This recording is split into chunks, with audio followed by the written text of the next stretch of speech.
Salve pessoal, tudo bem? Como começar a investir na Bolsa de Valores? O que eu preciso saber para começar na renda variável?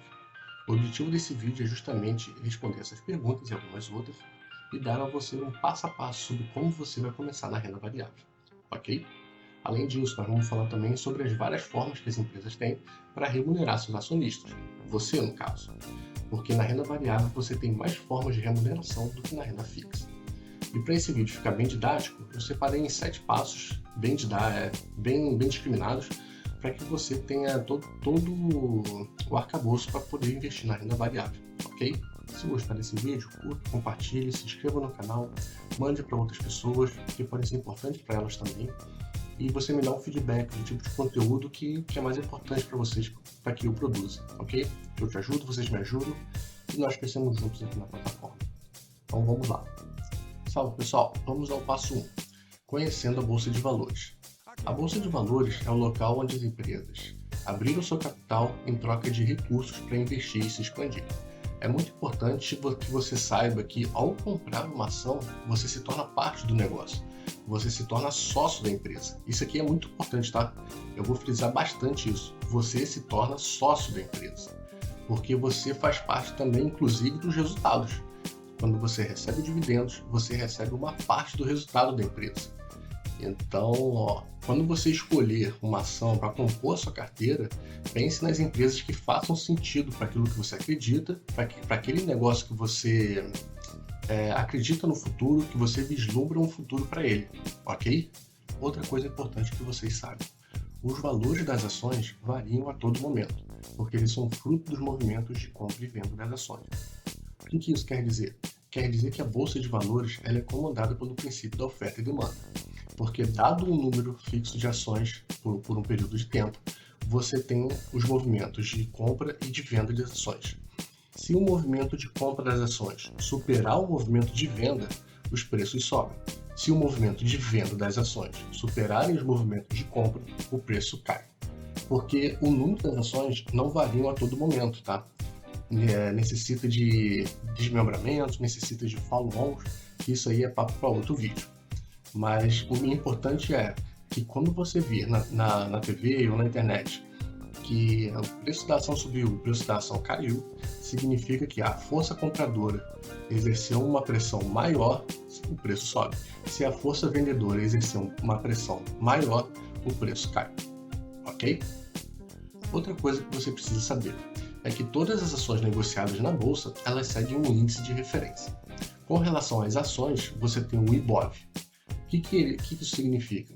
O IBOV ele é uma média ponderada das ações mais negociadas, ou seja, as ações mais líquidas.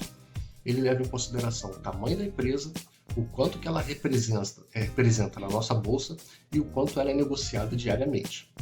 Por que eu estou falando isso? Porque empresas, a bolsa ela tem índices diferentes. Você tem as maiores empresas, que elas seguem o IBOV, e você tem empresas menores, que seguem outro índice, que é o Small Caps, que são as empresas Small Caps, que seguem o Small 11. O índice das Small Caps é Small 11. E você tem os fundos imobiliários, que seguem o IFIX. Então, a partir do momento que você vê, o IBOV subiu tantos pontos, o IBOV desceu tantos pontos, significa que esse grupo de empresas está subindo e está descendo na média. Se você... É mais difícil, né? Na TV não fala sobre o Small, mas na internet você tem... o Small 11 sobe tantos pontos, o Small 11 rendeu tantos pontos. Significa que essas empresas Small Caps, que são empresas menores, estão subindo ou descendo de acordo com a variação diária.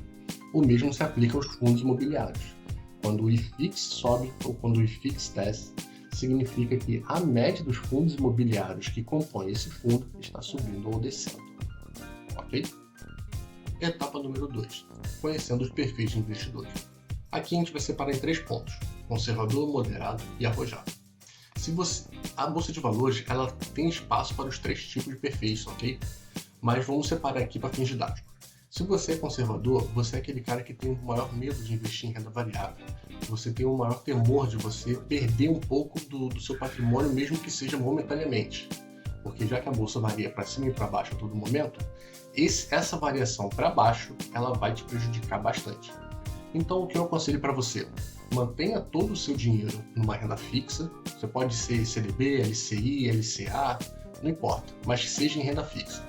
E separe lá 10, 15%, 20% no máximo, para você poder investir em renda variável e começar a sentir como é que é esse mundo. E mesmo em renda variável, eu sugiro que você comece por fundos imobiliários, que é menos arriscado do que as ações. Agora vamos para o perfil moderado. O perfil moderado é aquele meio termo. Ele não tem tanto medo quanto o conservador e ele também não é tão destemido quanto o arrojado. Ele fica ali mais ou menos, ele tem uma parte na renda fixa, ele já investe na renda variável ou não tem tanto medo assim. O que eu aconselho para esse tipo de perfil? Que você tenha ali 40%, 50% do seu patrimônio em renda variável, em ações, em fundos imobiliários, pode até ser em stocks, REITs, não importa. Você pode ter até metade do seu patrimônio em renda variável e a outra em renda fixa, ok? E agora o arrojado.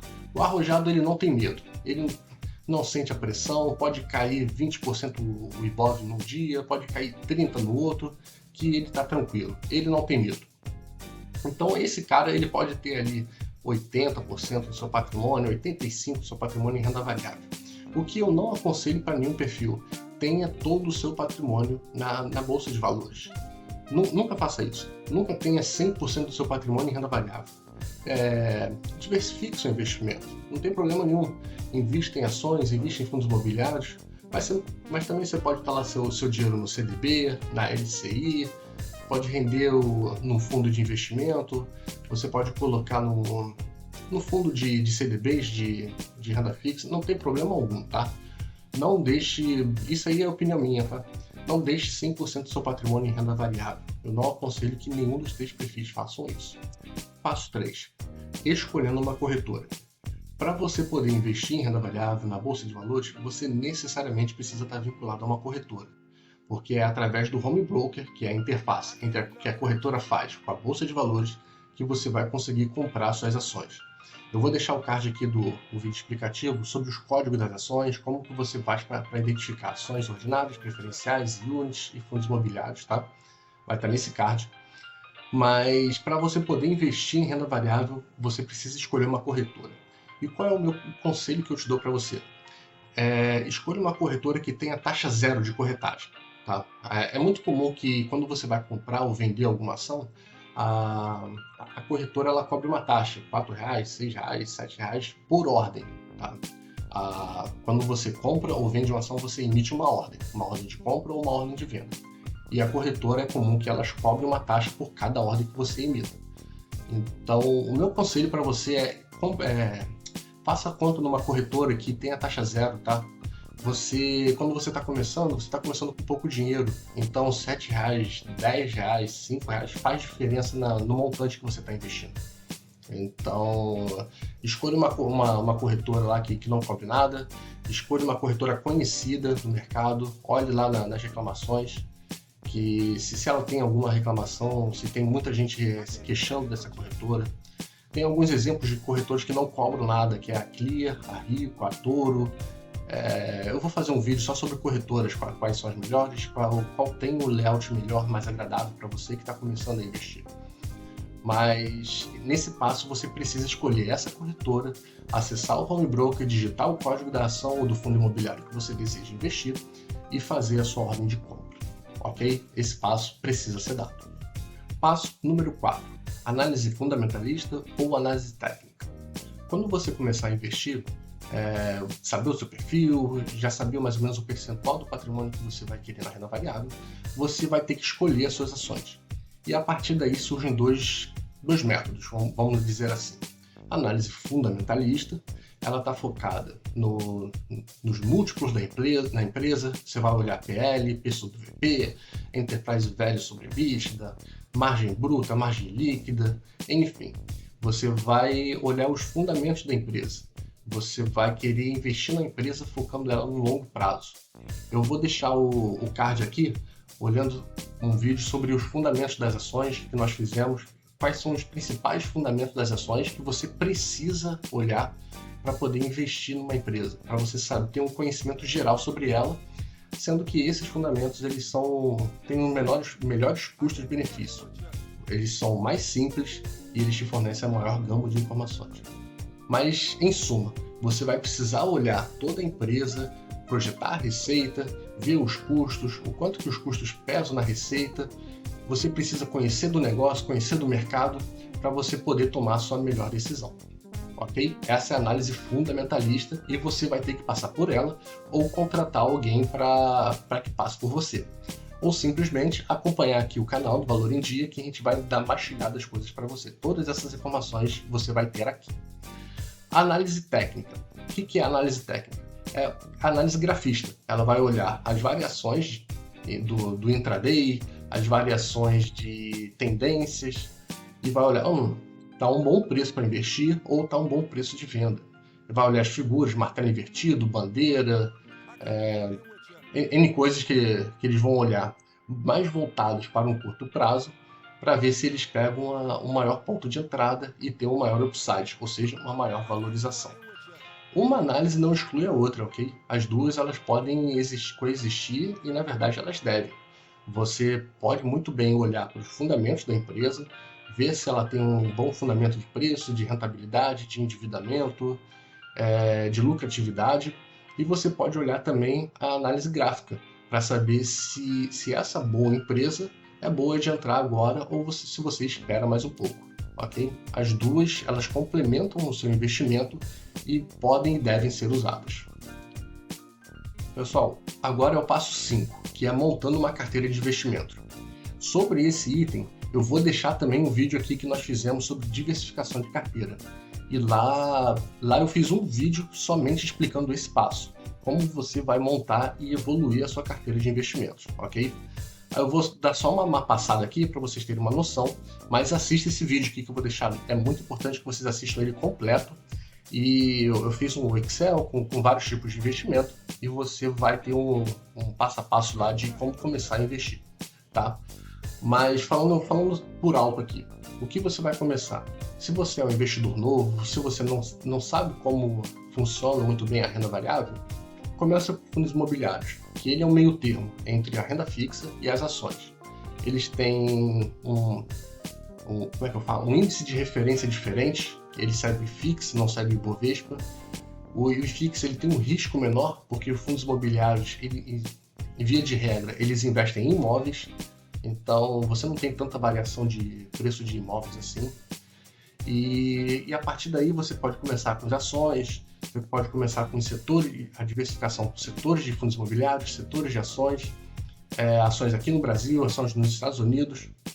Então, tudo isso vai compor assim, o seu portfólio e o crescimento das ações a longo prazo, conforme você vai crescendo em quantidade, em volume, a sua carteira, ok? Mas o vídeo vai estar aqui, assista lá, que é um vídeo bem completinho. Passo número 6. Formas como as empresas têm de remunerar o acionista. Você, no caso. A primeira forma é o dividendo. O que é o dividendo? Ele é uma parte do lucro da empresa. A cada trimestre, as empresas são obrigadas por lei a divulgar os seus balanços patrimoniais, os seus demonstrativos de resultados. E a partir disso, elas anunciam se vão ou não distribuir dividendos. Por lei, elas são obrigadas a distribuir pelo menos 25% do lucro líquido. E a forma como elas vão distribuir é a partir da decisão delas, do estatuto da empresa. Tá? Mas o dividendo é a primeira forma de você ser remunerado pelas empresas da Bolsa. A segunda forma de você ser remunerado, valorização da cota. Como nós já falamos ao longo desse vídeo, as cotas elas podem subir e as cotas elas podem descer a partir da teoria da oferta de mercado, da oferta e demanda. Se você tem muita gente procurando uma ação, se a empresa é boa, o preço da cota ela tende a subir. Se tem pouca gente procurando ação e muita gente vendendo, o preço dela tende a cair. Então, essa valorização e essa queda faz parte da remuneração que as empresas têm de remunerar você. É uma forma da empresa de remunerar você. E como ela faz isso? Apresentando bons resultados. A partir do momento que uma empresa é boa, apresenta bons resultados, tem baixo endividamento, ela investe muito em expansão, faz boas aquisições, ela vai publicar bons resultados. E com isso, mais pessoas vão querer comprar aquela empresa e o preço da cota tende a subir. Então, se você compra uma cota em determinado valor e a partir do momento que a empresa continuamente entrega bons resultados e a cota ela vai se valorizando, você vai ganhar dinheiro com isso também. ok? Não tem mistério nenhum, e essa é a segunda forma de você ganhar dinheiro com a bolsa. A terceira forma de você ganhar dinheiro é quando a empresa ela faz recompra de ações. Eu não acabei de falar que as ações elas tendem a cair de preço? Então, a partir desse momento que uma empresa ela vê que minhas ações estão muito abaixo daquilo que eu acho que elas valem. O que eu vou fazer? Eu vou recomprar essas ações e vou deixar menos ações disponíveis no mercado. Mas por que as empresas fazem isso? Elas recompram essas ações para que, com a escassez, o preço dela aumente. Lembra quando a gente falou que, dado a um determinado nível uma determinada quantidade de ações, você tem a variação de preço, de variação positiva e variação negativa? Então, a partir do momento que esse dado número de ações ele reduz, você gera escassez de ações daquela empresa no mercado, ou seja, o preço tende a subir. Mas como isso, na verdade, te remunera? Porque é muito simples, vamos lá. Vamos ao seguinte exemplo. A empresa ela tem 1 milhão de lucro e ela tem 2 milhões de ações. Então você vai ter ali 0,5 de lucro por ação. Você pega o lucro líquido, divide pelo número de ações, vai dar 0,5. A partir do momento que ela fizer uma recompra e ao invés de 2 milhões de ações, ela vai ter 1 milhão de ações, e você vai ter uma relação de 1 por 1. Você vai ter um lucro por ação de 1. Ou seja, você dobrou a sua rentabilidade pelo simples fato da empresa ter menos ações disponibilizadas no mercado. Você vai receber mais dividendos, você vai ter uma remuneração muito maior, ok? Então, essa é a forma da empresa te remunerar a partir da recompra de ações. Sétimo e último passo: acompanhamento e rebalanceamento da sua carteira. A partir do momento que você começa na renda variável, é um mundo sem volta. Você vai precisar acompanhar dados de economia, vai precisar acompanhar dados de atualidade. Guerra na Ucrânia afeta a bolsa, economia, alta taxa de juros, a Selic, taxa básica de juros, inflação, tudo isso afeta a bolsa e você precisa acompanhar, porque é o seu dinheiro que está em jogo e isso precisa ser tomado com cuidado. O rebalanceamento entra onde? A partir do momento que você começar a investir, você vai ver que em determinados momentos da economia, alguns setores vão ter um bom resultado, outros não. O que isso vai acarretar na sua carteira? Determinados setores que têm um bom desempenho, vamos colocar elétrica. Elétrica está com bom desempenho, está com volume de chuvas ótimo, tem poucos gastos com recompra de energia, tem bons gastos com venda de energia, então elas vão apresentar um bom resultado. E o que isso tem a ver? Isso tende a elevar o preço da ação do setor de elétricas, porque mais pessoas vão querer receber uma melhor rentabilidade que elas vão fornecer. E vamos supor que nesse mesmo momento o setor de varejo está indo mal. O que vai acontecer com as ações? Elas vão cair. Você tem juros altos, endividamento, a política fiscal não está boa, então o setor de varejo está indo mal. Ele vai cair na sua carteira. Isso vai gerar uma distorção, porque as empresas que você comprou de elétrica vão ter um peso maior na sua carteira do que as empresas de varejo. Então, o que você vai ter que fazer? Você vai ter que ou vender empresas de elétrica ou comprar empresas de varejo, porque você precisa manter um equilíbrio na sua carteira para diminuir o risco, para diminuir a dependência que a sua carteira tem de resultados de determinado setor. Ela precisa estar o mais equilibrado possível. A sua carteira, em algum momento da sua vida de investidor, ela vai estar equilibrada? Com certeza não. Você a todo momento vai estar buscando um equilíbrio da sua carteira, porque a todo momento setores diferentes da economia, eles vão de diferentes formas. Agora o varejo está indo mal, mas mais para frente o varejo pode ir bem. Elétrica está indo bem agora, mas pode vir uma seca e o resultado delas cair. Então, essa busca pelo equilíbrio da sua carteira, ela vai ser constante. E você precisa estar atento a tudo que acontece para que esse equilíbrio ele não se perca, tá? Tente sempre manter um número baixo de concentração de ações na sua carteira e um número baixo de concentração de setores. Tá? Vamos supor aqui, ações você pode ter ali no máximo 7% de concentração por cada empresa. Setor, você pode colocar ali 14%, 15% no máximo de concentração na sua carteira por setor. Porque o que acontece? Muitas pessoas, elas investem em elétricas, elas investem em banco porque eles pagam muitos dividendos. Então elas tendem a comprar mais ações desses setores por causa dos dividendos que elas recebem. Mas não caia nisso, não compre ação pensando somente no dividendo, tá? Não olhe só de dividend yield. Você tem várias formas de rentabilizar a sua carteira. Nós já falamos aqui que as empresas elas têm várias formas de te rentabilizar, de te dar dinheiro do que somente o dividend yield. Não caia nessa armadilha, ok? Portanto, o que nós vimos nesse vídeo, ao longo desse vídeo? Nós vimos um contexto geral para você investir na renda variável, o que você precisa investir para poder investir em ações, perfil de investidor, corretora que você precisa escolher para começar a sua compra e venda de ações, tipos de análise de empresas, fundamentalista, técnica e rebalanceamento e acompanhamento da sua carteira. Eu acredito sinceramente que isso dá um panorama bem geral para você começar a destravar esse investimento na bolsa, tá? Seja ações e fundos imobiliários. Eu acredito que isso pode te dar um passo a passo, ou pelo menos pode te despertar a curiosidade para pesquisar novos assuntos. Porque eu realmente quero que você comece na renda variável, que você saia um pouco da renda fixa. Mais uma vez, você não precisa abandonar a renda fixa. Você, conforme o seu perfil de investidor, você pode migrar um pouco para a renda variável, seja 10%, seja 15%, ou seja 85% do seu patrimônio. Mas eu não recomendo que você invista muito dinheiro logo de cara.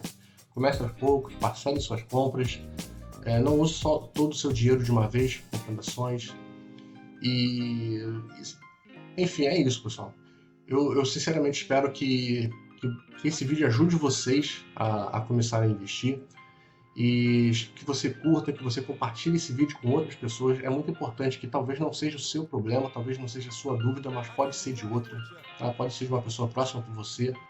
Eu comecei a estudar e a investir dessa forma. Eu procurava pessoas para me ajudar a investir na Bolsa de Valores e não encontrava.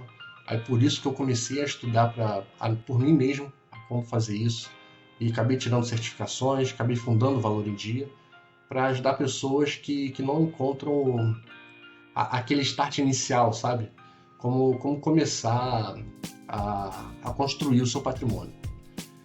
Então, muito obrigado por assistir até agora esse vídeo.